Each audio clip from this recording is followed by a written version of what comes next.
According to this new data, broadly, the vast majority of employees say they feel like they're pretty productive at work. But the vast majority of leaders are not so confident about that. Satya, there's this mismatch in perception. Why do you think this data is so significant? Why does this disconnect matter? That's absolutely right, Emily. This productivity paranoia, as we describe it, is one of the things that's emerging where the managers and the leaders think that their employees are not productive, whereas employees feel that they're being very productive and in many cases even feel burnt out.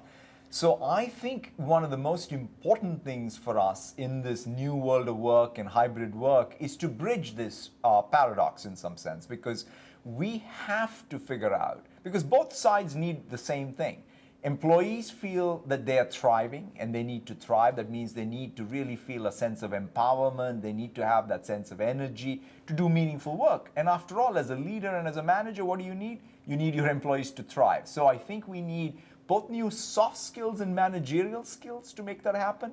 But you also absolutely need new tools. And that's one of the things that we are really focused on with Microsoft Viva is how do you build the tools to create that clarity, that alignment, so that you can use data to really ensure that this paranoia goes away.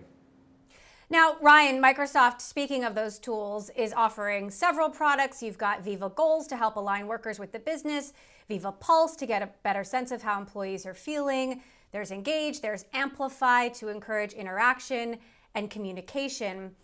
How do you think these tools, Ryan, are unique to the products that are already out there? Well, I think, on the Viva side, at the end of the day, if you want a productive workforce, the most important thing, first and foremost, is that you empower the individual to be productive. Secondly, that you understand that an individual doesn't work alone. They need to collaborate, so ensuring they have the tools to collaborate as well. And on the end, now a new, really important skill managers need is to ensure the well-being of their employees. And I think a lot of the Viva suite brings that together. And then obviously we're able to leverage a lot of what we see on LinkedIn to help inform that. There is a ton of uncertainty obviously happening in the world. The last time I think we spoke, Emily, maybe 18 months ago, we were seeing across the LinkedIn data an unprecedented amount of movement happening in the labor market. We saw employees everywhere, not only questioning how and where they work, but why they work. And it was leading to what we call the Great Reshuffle. We're actually seeing that now start to come down a little bit. Actually, for the first time in 18 months, the year-over-year trend in people changing jobs on LinkedIn is flat. So things are starting to settle right now, but it's entering into a new period of uncertainty. One of the other things that we're seeing across the LinkedIn data right now, which is fascinating, is that pre-pandemic, roughly 2% of jobs posted on LinkedIn were remote jobs.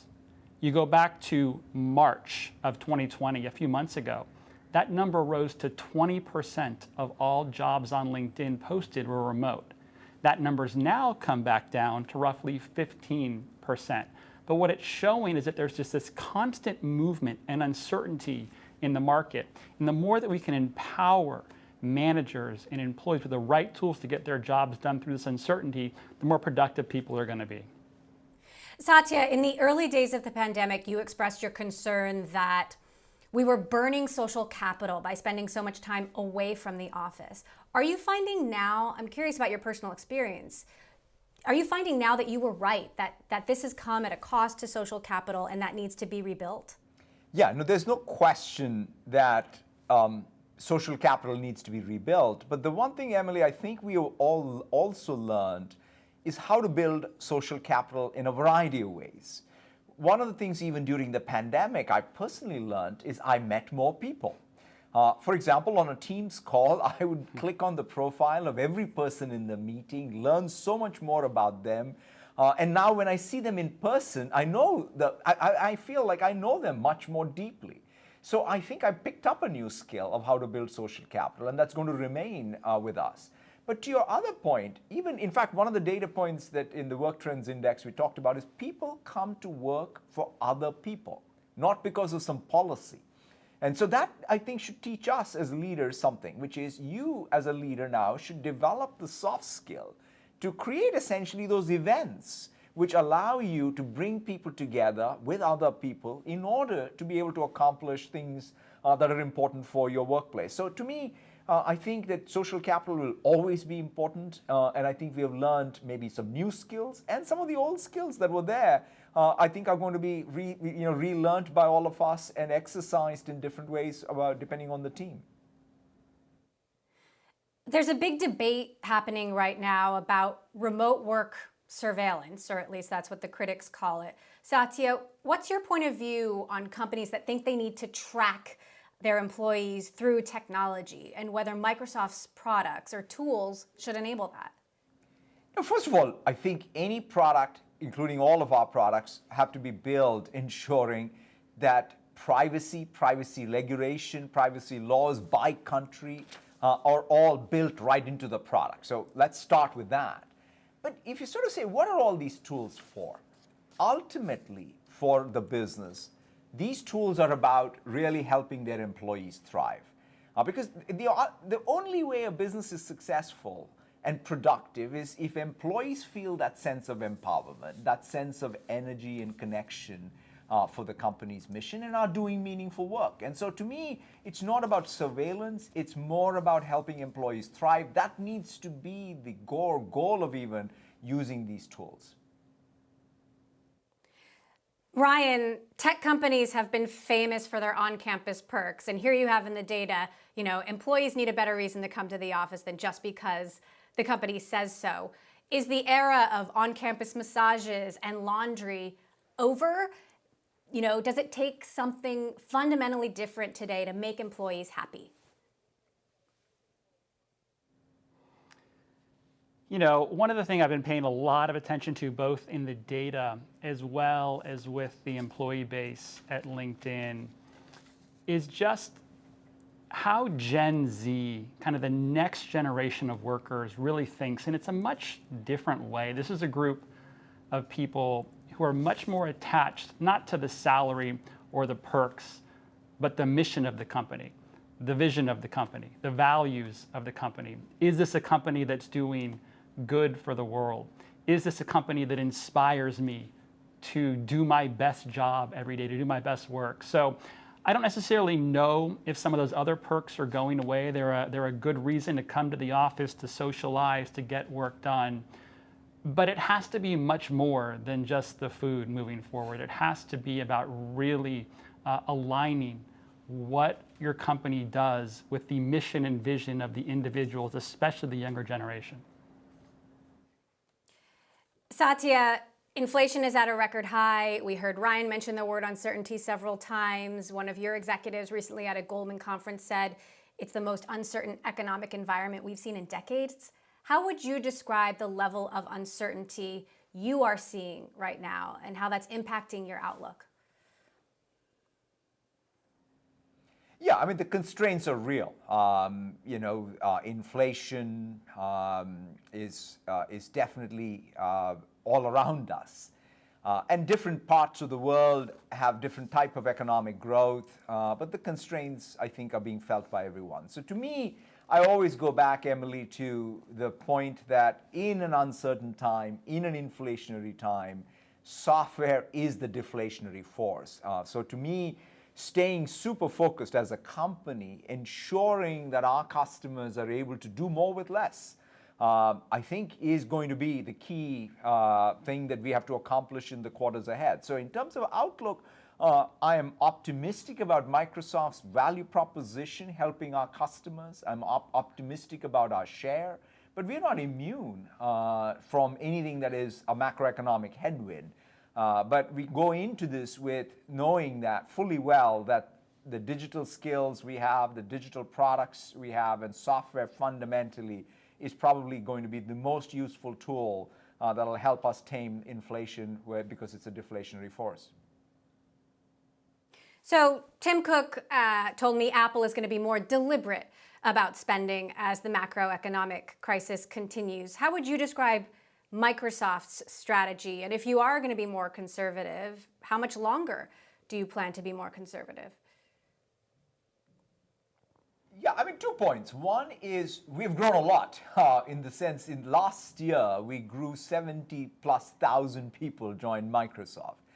So I do think we are going to be more deliberate. When I say what does a deliberate mean? It means wherever we need to grow, we will grow. Where we need to be more productive, which is everywhere, we will be also, in fact, taking the same medicine, which is doing more with less. So I think it's a great opportunity, quite frankly, for us at Microsoft to practice what we preach, which is to be able to make sure that we take the 70,000 people, make them feel part of Microsoft's purpose and mission, really help us improve our culture because of all the things that they can contribute to our workplace. And then, of course, we have many businesses that are really doing super well and will continue to grow, but we will also be looking at what the macroeconomic situation is. But I feel very confident that between the productivity gains as well as the growth we will have, we'll be able to navigate the waters. Ryan, tech stocks have taken a beating. You know, Microsoft, as Satya said, has not been immune to this. This is a key way that tech companies have retained their employees by the attraction of equity. How do you see Microsoft and other companies coping with this? Well, you know, I'll go back to one of the trends that I continue to see both through the LinkedIn data and inside of our own employee base, which is, compensation, salary, benefits are a strong part of what's important to the company, but more and more these days, and more than ever, it's really about attracting people who align with the mission and vision of what it is you're trying to build. You think about LinkedIn. When we build great products, people get jobs. They start companies. They learn new skills. We sit at the intersection of what I call doing good and doing well. And that's a very empowering thing to our employees who want to come and work on something like LinkedIn that can have such an amazing and productive and valuable impact on professionals globally. So I see, we recently just reiterated and revisited and enhanced our culture and values of our company to ensure that we have the right foundation to attract the right employees moving forward. But again, I just really feel this strong move in the world towards culture and values being more important than it ever has, especially to attract the right talent into your company. So Satya, one more on this and then we'll move on. But we know Microsoft won't be filling some open roles. You've already said that. You're eliminating some contractor positions. But give us a sense of the scope. Will some of the key priorities like Azure or security be impacted? No, I mean, look, our core businesses of Microsoft Cloud, whether it's security or our infrastructure, data and AI businesses, which is what predominantly is represented in Azure, or Microsoft 365, or Dynamics 365, these are massive growth businesses on a very large base. So there's going to be growth all around them. But it's all going to be about what roles have to grow. As I said, our job number one is to make sure that the growth we've had is all sort of landing in a very productive way to drive the businesses going forward. Even when it comes to our consumer businesses, we know that with Windows and with our PC, there was definitely a pull forward. But we just launched a new release of Windows 11 because at some level now it's about being able to take that 1+ billion install base and making the experience better. So we have some fantastic opportunities there. Our browser is growing share, our gaming is growing share. So we're going to double down. Obviously, Ryan talked about LinkedIn. Again, we're not immune to the macroeconomic headwinds, but in every one of the businesses, there are pockets of growth, and that's where we will double down. And, since you're joining us from London on a slightly different topic, I have to ask, Microsoft seemed to be expecting more regulatory scrutiny of the Activision deal in the UK, but they've just said they're going to escalate their investigation. Have you been surprised by the level of concern that regulators there have expressed?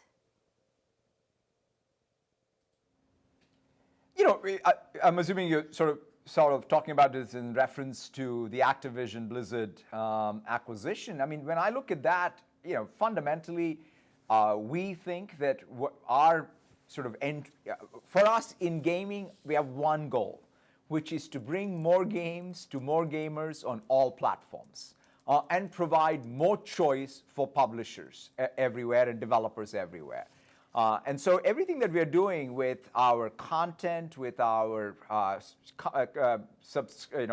cloud and community really is about driving that choice and that opportunity. And so we feel very, very confident. Of course, any acquisition of this size will go through scrutiny, but we feel very, very confident that we'll come out. We are number 4, number 5, depending on how you count in gaming. In fact, the number 1 player, in this case, Sony, I think even in this period has acquired 3 companies. So if this is about competition, let us have competition. So last question, I'll let both of you take a swing at this. What is your advice to leaders in uncertain times, whether it is regulatory uncertainty or economic uncertainty, or when the very fundamentals of workplace culture are in upheaval, quiet quitting, as you know, is all the rage. Ryan, let's start with you with your advice, and then Satya, please weigh in. Yeah, I think it's, I don't think that things are going to go back to some normal or the way that things used to work.